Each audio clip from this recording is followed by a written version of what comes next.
Hello everyone and welcome to Banished Top 10 Tips and Tricks, brought to you by Gamepedia for all your gaming wiki needs.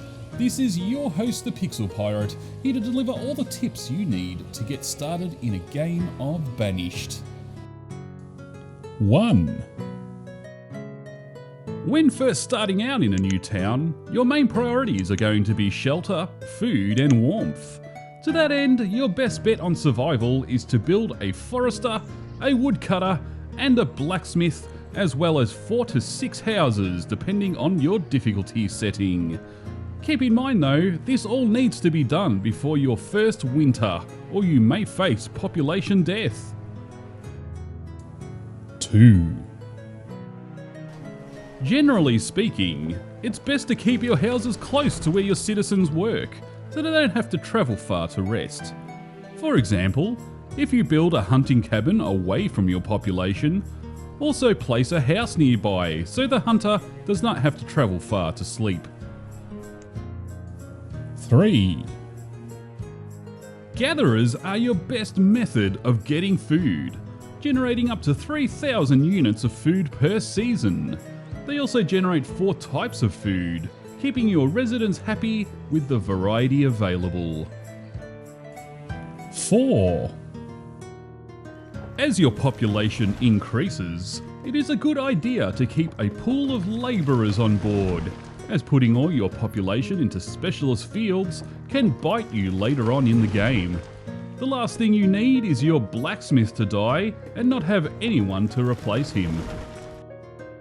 5.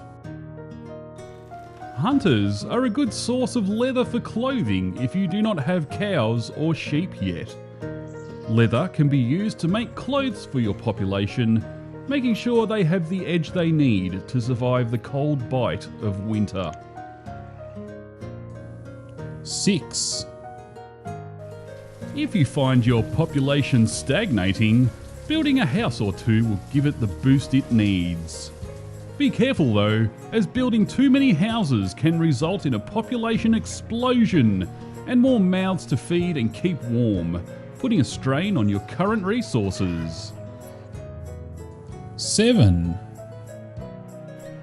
Herbalists and gatherers need forests to do their work in, so it is a good idea to place these buildings next to a forester. If you find the trees are getting a bit too thin, simply disable cutting for the forester, and within a year the trees will become thicker than ever. 8. Hunters work best when placed away from the town, as too much activity in the area can scare away wildlife and therefore decrease the amount of meat and leather harvested. 9. If you find yourself lacking in resources, trading with a merchant can be the way to go. Specifically, trading hide coats can be an easy to create and renewable resource to trade for more valuable items. 10. Setting up more than one trading post in your town will mean a constant flow of merchants, and therefore more available goods for trade. And that is it for Banished Top 10 Tips and Tricks. If you would like to share your Banished tips and tricks, feel free to leave a comment below. And if you would like to know more about Banished, consider visiting the Gamepedia wiki link below. This has been your host the Pixel Pirate. Thanks everyone for watching, and I will see you next time.